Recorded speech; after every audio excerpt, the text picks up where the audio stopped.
దొంగల రాజ్యం దోపిడీ రాజ్యం ఇదేం రాజ్యం ఇదేం రాజ్యం దొంగల రాజ్యం దోపిడీ రాజ్యం ఇదేం రాజ్యం ఇదేం down CM down down CM down down CM down down జై కేసీఆర్ జై కేసీఆర్ జై కేసీఆర్ జై కేసీఆర్ జిత్ బంధన్ దొంగల రాజ్యం దోపిడీ రాజ్యం ఇదేం మీ రాజ్యం ఇదేం మీ రాజ్యం దొంగల రాజ్యం దోపిడీ రాజ్యం ఇదేం మీ రాజ్యం ఇదేం మీ రాజ్యం దొంగల రాజ్యం దోపిడీ రాజ్యం జై కేసీఆర్ జై కేసీఆర్ జై కేసీఆర్ జై కేసీఆర్ జై కేసీఆర్ గుంపు మేస్త్రి జై తెలంగాణ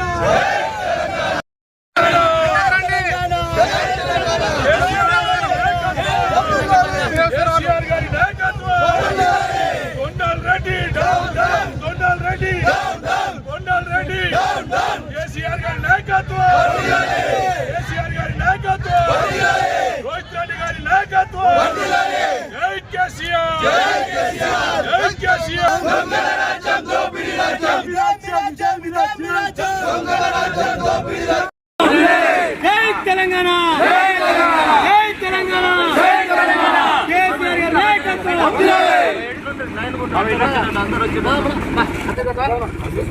రక్షించాలి కేసీఆర్ గారి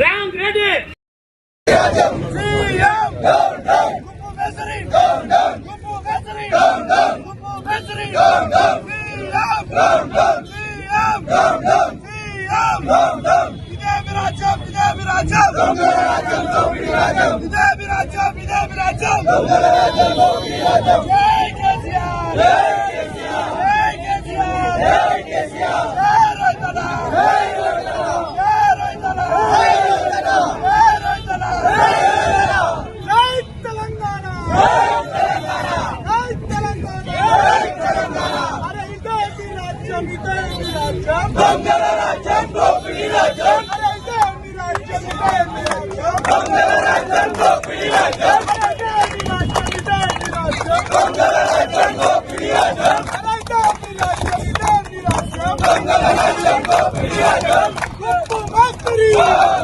గుంపు మేస్త్రి టిక్కుల మేస్త్రి టిక్కుల మేస్త్రి దొంగ మేస్త్రి కోటరెడ్డి మేస్త్రి దొంగ సీఎం దొంగ సీఎం జై తెలంగాణ జై Telangana CM CM CM CM down down down down down down down down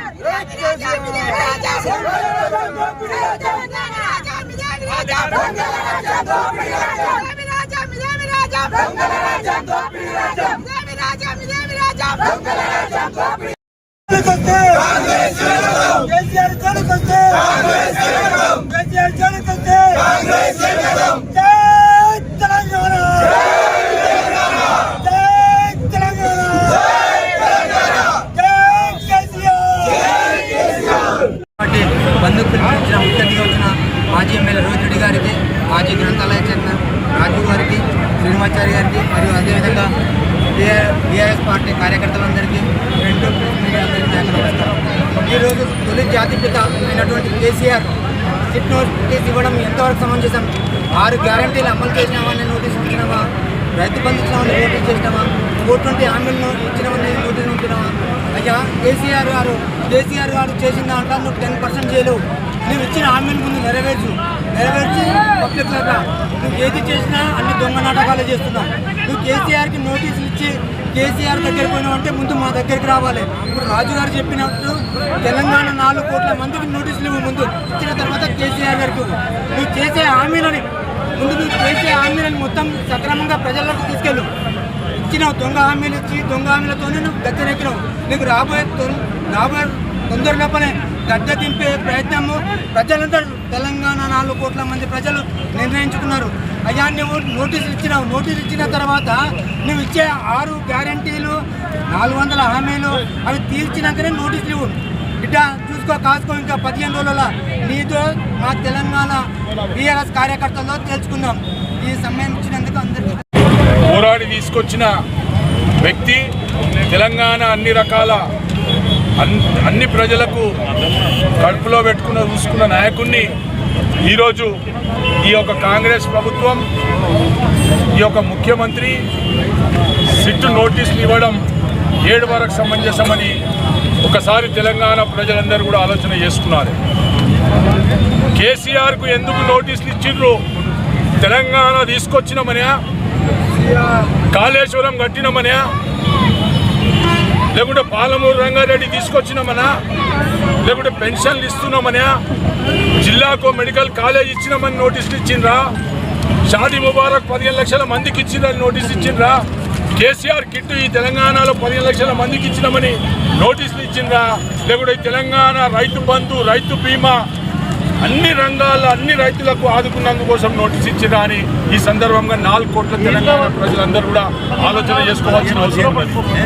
ఒకవేళ నోటీసే ఇచ్చేది ఉంటే, ఒకవేళ కేసే పెట్టేది ఉంటే రేవంత్ రెడ్డి మీద కేసు పెట్టవలసిన అవసరం ఉన్నది. 6 గ్యారంటీలని 420 హామీలని ఈరోజు ప్రజలకు మోసం చేసింది కదా. ఆయనకు నోటీసులు ఇవ్వాలి, ఆయనకు జైల్లో వేసి ఒక్కల్లో వేయాలని చెప్పేసి కూడా ఈ సందర్భంగా కోరుకుంటూ, మరి తెలంగాణలో ఉన్న ప్రజలందరూ కూడా ఆలోచన చేసుకోండి. కేసీఆర్ని ముడితే మాత్రం ఈ తెలంగాణ అగ్గి గుండం అవుతుందని చెప్పేసి కూడా మరొక్కసారి ఈ సందర్భంగా చెప్పుకుంటూ, కార్యకర్తలందరూ కూడా ప్రజల్లోకి తీసుకెళ్ళండి. ఈ కాంగ్రెస్ చేస్తున్న అరాచకాలను అన్ని కూడా ప్రజల్లోకి చెప్పి బీఆర్ఎస్ పార్టీకి, టీఆర్ఎస్ పార్టీకి అండగా ఉండే విధంగా మీరు అందరూ కూడా ప్రయత్నం చేయాలని చేసుకుంటూ, మరి ముఖ్యంగా ఈరోజు మన యువకుడు ప్రాణాలు కోల్పోయిండు. మరి చాలా బాధాకరం. ఇటు యువకులకు కానీ, పార్టీకి కానీ, తాండూరులో ఉన్న యువకులందరూ కూడా తీరని లోటు. మరి ఆ కుటుంబానికి రోహిత్ రెడ్డి గారు అండగా ఉంటారు, టీఆర్ఎస్ పార్టీ అండగా ఉంటుంది, మేమంతా అందరూ కూడా అండగా ఉంటాం. ఎవరైతే ఆయనకు ఇబ్బంది పెట్టిండ్రో వాడు కాంగ్రెస్ పార్టీ మంత్రి కానీ, వాడు ఎమ్మెల్యే కానీ, వాడు కాంగ్రెస్ నాయకుడు కానీ, మిగతా బ్రోకర్లు ఎవరైతే తాండూరులు ఉన్నారో మా ఒక నాయకుడిని తిప్పలు పెట్టి ఈరోజు ఆత్మహత్య చేసుకొనికే ప్రవోక్ చేసిరు. కాబట్టి ఆ కొడుకులకు కూడా వదిలే పరిస్థితి లేదని చెప్పేసి కూడా ఈ సందర్భంగా చెప్పుకుంటూ, ఆయన ఆత్మకు శాంతి కలగాలని మరొక్కసారి యువకులందరూ కూడా ధైర్యంగా ఉండండి. ఇలాంటి పరిణామాలు చేసుకోకుండా ఎవరు కూడా మీకు పార్టీ అండగుంటుంది, రోహిత్ రెడ్డి అండగుంటాడు, మేమందరం కూడా మీకు అండగుంటాం. కాబట్టి ఆయన ఒక ఆత్మకు శాంతి కలగాలని చెప్పేసి ఈ సందర్భంగా అందరం కూడా కోరుకుంటూ, మరి మధ్యాహ్నం కూడా ఆయనకు సంతాప సభ కూడా ఏర్పాటు చేసినాము. ఆడికి కూడా అందరు యువకులు కూడా రావాలని చెప్పేసి కోరుకుంటూ, మరి సిట్ నోటీసులు కేసీఆర్కి ఒకవేళ ముడితే ఈ తెలంగాణ రాష్ట్రంలో ఒక్క కాంగ్రెస్ నాయకుడు మిలగడు, ఒక్క ఈ అధికారులు మిలగడు అని చెప్పేసి తెలియజేసుకుంటూ ముగిస్తున్నాను. జై పార్టీ బంధుకు పిలిపించిన ముఖ్య అతిథిగా వచ్చిన మాజీ ఎమ్మెల్యే రోహిత్ రెడ్డి గారికి, మాజీ గ్రంథాలయ చైర్మన్ రాజు గారికి, శ్రీనివాచారి గారికి, మరియు అదేవిధంగా బీఆర్ఎస్ పార్టీ కార్యకర్తలందరికీ, ఈరోజు తొలి జాతిపిత అయినటువంటి కేసీఆర్ సిట్ నోటీస్ ఇవ్వడం ఎంతవరకు సమంజసం? 6 గ్యారంటీలు అమలు చేసినామని నోటీస్ ఇచ్చినావా? రైతు బంధు ఇచ్చినామని నోటీస్ చేసినావా? 420 హామీలను ఇచ్చినామని నోటీస్ ఉంటున్నావా? అయ్యా కేసీఆర్ గారు చేసిన దాంట్లో నువ్వు 10% చేయలేవు. నువ్వు ఇచ్చిన హామీల ముందు నెరవేర్చి పబ్లిక్ లాగా నువ్వు ఏది చేసినా అన్ని దొంగ నాటకాలు చేస్తున్నావు. నువ్వు కేసీఆర్కి నోటీసులు ఇచ్చి కేసీఆర్ దగ్గరికి పోయినావు అంటే ముందు మా దగ్గరికి రావాలి. ఇప్పుడు రాజు గారు చెప్పినట్టు తెలంగాణ 4 కోట్ల మందికి నోటీసులు ఇవ్వు. ముందు ఇచ్చిన తర్వాత కేసీఆర్ గారికి నువ్వు చేసే హామీలని మొత్తం సక్రమంగా ప్రజల్లోకి తీసుకెళ్ళు. ఇచ్చిన దొంగ హామీలు ఇచ్చి దొంగ హామీలతోనే నువ్వు గద్దెనెక్కినావు. నీకు రాబోయే తొందరలోపనే గద్దె దింపే ప్రయత్నము ప్రజలంతా తెలంగాణ 4 కోట్ల మంది ప్రజలు నిర్ణయించుకున్నారు. అయ్యా నువ్వు నోటీసులు ఇచ్చినావు. నోటీసులు ఇచ్చిన తర్వాత నువ్వు ఇచ్చే 6 గ్యారంటీలు 400 హామీలు అవి తీర్చినాకనే నోటీసులు ఇవ్వు. బిడ్డ చూసుకో కాసుకో ఇంకా 15 రోజుల నీతో మా తెలంగాణ బీఆర్ఎస్ కార్యకర్తల్లో తెలుసుకుందాం. ఈ సమయం ఇచ్చినందుకు అందరికీ నమస్కారం. ఇక్కడ చేసిన మాజీ గ్రంథాలయ చైర్మన్ రాజుగౌడ్ గారికి, మా సీనియర్ నాయకులు నరసింహులు గారికి, శ్రీనివాచారి గారికి, వెంకటరెడ్డి గారికి, ఇంకా ఇక్కడ విచ్చేసిన మా బీఆర్ఎస్ పార్టీ నాయకులకు, ప్రజాప్రతినిధులకు, కార్యకర్తలకు, బీఆర్ఎస్ కుటుంబ సభ్యులకు, పాత్రికేయ మిత్రులకు ప్రతి ఒక్కరు కూడా పేరు పేరున శిరస్సు వంచి నమస్కారం తెలియజేస్తా ఉన్నాం. మరి ఈరోజు తెలంగాణ రాష్ట్రంలో కాంగ్రెస్ పార్టీ రేవంత్ రెడ్డి అరాచకాలు, దౌర్జన్యాలు మరీ ఎక్కువైపోతూ ఉన్నాయి. మరి తెలంగాణ జాతిపిత ఈరోజు తెలంగాణ తెచ్చిన ఘన నాయకుడు మన కేసీఆర్ గారు, తెలంగాణ తొలి ముఖ్యమంత్రి కేసీఆర్ గారు. తెలంగాణని తేవడమే కాదు, దేశంలోనే నెంబర్ 1 రాష్ట్రంగా తీర్చిదిద్దిన నాయకుడు మన కేసీఆర్ గారు. ఈరోజు కేసీఆర్ గారు లేనిది తెలంగాణ లేదు. ఈ రేవంత్ రెడ్డికి సీఎం పదవి లేదు. ఈ కాంగ్రెస్ మంత్రులకు మంత్రుల పదవులు లేవు. అసోంటి కేసీఆర్కి ఈరోజు సిట్ నోటీసులు ఇచ్చి విచారణకు పిలవడం అనేది చాలా బాధాకరమైన విషయం. ఈరోజు తెలంగాణ రాష్ట్ర ప్రజలందరూ కూడా తీవ్రంగా దీన్ని ఖండిస్తూ ఉన్నారు. తాండూరు నియోజకవర్గంలో కూడా మరి ప్రతి గ్రామంలో, ప్రతి మండల హెడ్ క్వార్టర్లో, ఈరోజు పట్టణంలో కూడా మరి పెద్ద ఎత్తున బీఆర్ఎస్ కార్యకర్తలు, బీఆర్ఎస్ నాయకులు, ప్రజలు ప్రతి ఒక్కరు కూడా ఏకమై ఈరోజు దిగ్భ్రాంతితోని, ఈరోజు బాధతోని ఈరోజు రోడ్లు ఎక్కడం జరిగింది. మరి నేను ఈరోజు రేవంత్ రెడ్డిని, కాంగ్రెస్ ప్రభుత్వాన్ని నిలదీస్తా ఉన్నా. మరి మీకు నిజంగా ప్రజల పట్ల, తెలంగాణ పట్ల ప్రజలకు ఏదో చేయాలని ఉంటే మీరు ఇచ్చిన 6 గ్యారెంటీలను అమలు చేయండి. మీరు ఇచ్చిన 420 హామీలను మీరు అమలు చేయండి. అంతేగాని కాలక్షేపానికి ఏదో ఒకటి మాయమాటలు మళ్ళీ చెప్తూ కాలక్షేపం చేస్తూ ప్రజలకు డీవియేషన్ చేస్తా ఉన్నా తప్ప మీకు చేతకాక, ప్రభుత్వాన్ని నడిపే చేతకాక ఒకరోజు కేటీఆర్ అని, ఒకరోజు హరీష్ రావు అని, ఒకరోజు సంతోష్ రావు గారని, ఒకరోజు పోలీస్ ఆఫీసర్లు అని చెప్పి 2 సంవత్సరాల నుంచి కాలయాపన చేస్తున్నారు. ఇది ప్రజలందరూ కూడా గమనించాలి. ఈరోజు మరి కేసీఆర్ గారిని ఈరోజు విచారణకు పిలవడం మేము తీవ్రంగా దీన్ని ఖండిస్తూ ఉన్నాం. తెలంగాణ ప్రజలందరితో కూడా నేను విజ్ఞప్తి చేస్తా ఉన్నా, తాండూరు ప్రజలందరితో కూడా విజ్ఞప్తి చేస్తా ఉన్నా, మీరు దీన్ని గమనించాలి. మన జాతిపిత, తెలంగాణ జాతిపితకు ఇటువంటి అవమానం జరిగింది. తప్పకుండా రాబోయే రోజుల్లో కాంగ్రెస్ పార్టీని పొందబెట్టాలి. తప్పకుండా రాబోయేది మా ప్రభుత్వమే. మళ్ళీ మేము వచ్చినాక, అధికారంలోకి వచ్చిన తర్వాత నీ సంగతి చెప్తాం బిడ్డ రేవంత్ రెడ్డి. మీ కాంగ్రెస్ ప్రభుత్వంలో మీరు చేస్తున్నవన్నీ కూడా బట్టబయలు చేస్తాం, మీ బట్టలు ఉడదీస్తామని కూడా నేను సవాల్ చేస్తా ఉన్నా.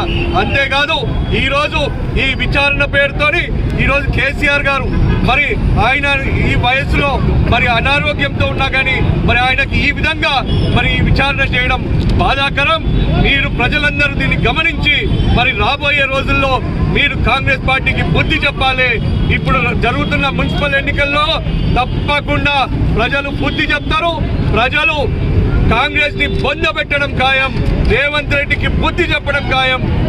కాంగ్రెస్ పార్టీ ప్రతి నాయకుడిని భూస్థాపితం చేస్తామని చెప్పి నేను తెలియజేస్తూ మరి ఈరోజు మనం గమనిస్తూ ఉన్నాం. మరి ఇంత పెద్ద ఎత్తున వందలాదిగా ఈరోజు ప్రజలందరూ స్వచ్ఛందంగా రోడ్లపైకి వచ్చి కేసీఆర్ గారికి మద్దతుగా, మరి బీఆర్ఎస్ పార్టీకి మద్దతుగా ఈరోజు ఇంతమంది జనాలు వచ్చారు. తప్పకుండా రాబోయే రోజుల్లో కాంగ్రెస్ పార్టీకి ఒక్కటంటే ఒక్క సీటు కూడా లేకుండా తెలంగాణ ప్రతాపాన్ని మనం చూపిస్తాం. తెలంగాణ అంటేనే ఉద్యమానం గడ్డ. తెలంగాణ పౌరులందరూ కూడా ఉద్యమ పోరాటాలు చేసిన శక్తి ఉన్నది. మరి ఇటువంటి ప్రజలు రాబోయే రోజుల్లో కూడా ప్రజలందరూ, తెలంగాణ రాష్ట్ర వ్యాప్తంగా ప్రజలందరూ ఏకమై ఈ అరాచకాలు, దౌర్జన్యాలు, సెటిల్మెంట్లు, కమిషన్ల గవర్నమెంట్ అయిన కాంగ్రెస్ ప్రభుత్వాన్ని, రేవంత్ రెడ్డిని కలిసి పొందబెడదామని చెప్పి నేను పిలుపునిస్తూ మరి తాండూరుకి సంబంధించి మా యువ నాయకుడు పటేల్ ప్రవీణ్ గారు మరి మరణించడం చాలా దిగ్భ్రాంతిని గురి చేసింది. చాలా బాధాకరమైన విషయం. ఈరోజు బీఆర్ఎస్ పార్టీ నాయకులము, కార్యకర్తలము, బీఆర్ఎస్ కుటుంబ సభ్యులందరూ కూడా ఈరోజు చాలా దిగ్భ్రాంతి చెందుతూ ఉన్నారు. మరి ఆయన ఆత్మకు శాంతి చెందాలని చెప్పి ఆ భగవంతుడు ఆ కుటుంబానికి ధైర్యాన్ని, అన్ని విధాలుగా ఆదుకునే శక్తిని మరి ఆ భగవంతుడు కల్పించాలని చెప్పి ఆ భగవంతుని ప్రార్థిస్తూ మేము ఆ కుటుంబానికి మేము అండగా ఉంటాం. మా బీఆర్ఎస్ కుటుంబం మొత్తం కూడా అండగా ఉంటుంది అని చెప్పి నేను తెలియజేస్తూ మరి ఇప్పుడు పటేల్ ప్రవీణ్ గారికి సంతాప సభ కూడా పెట్టడం జరిగింది. మా క్యాంప్ ఆఫీస్లో అందరూ కూడా దయచేసి అక్కడికి రండి అని చెప్పి మేము పిలుపునిస్తూ, మరి ఆయనను ఈ విధంగా హింసించి ఆయన ఆత్మహత్య చేసుకోవడానికి కారణమైన ఏ ఒక్కరిని కూడా, అది ఎవరైనా సరే ఏ ఒక్కరిని కూడా విడిచిపెట్టేది లేదు అని చెప్పి మేము హెచ్చరిస్తూ, నేను అదే విధంగా ప్రతి ఒక్కరితో కూడా ముఖ్యంగా యువకులకు నేను విజ్ఞప్తి చేస్తా ఉన్నా, మీరు ధైర్యం కోల్పోకండి. మీరు ఏదున్నా కానీ మరి మా దృష్టికి తీసుకొని రండి. మేము మీకు అండగా ఉన్నాం, మన పార్టీ అండగా ఉంది, మేమందరం కూడా మీకు అందుబాటులో ఉంటాం. మీరు ఎవ్వరు కూడా ఇటువంటి నిర్ణయాలు తీసుకోవద్దు, మరి కుటుంబాలు ఆగమైపోతాయి అని చెప్పి నేను తెలియజేస్తూ, ఒక 2 నిమిషాలు పటేల్ ప్రవీణ్ గారి కోసం మౌనంని పాటిద్దామని చెప్పి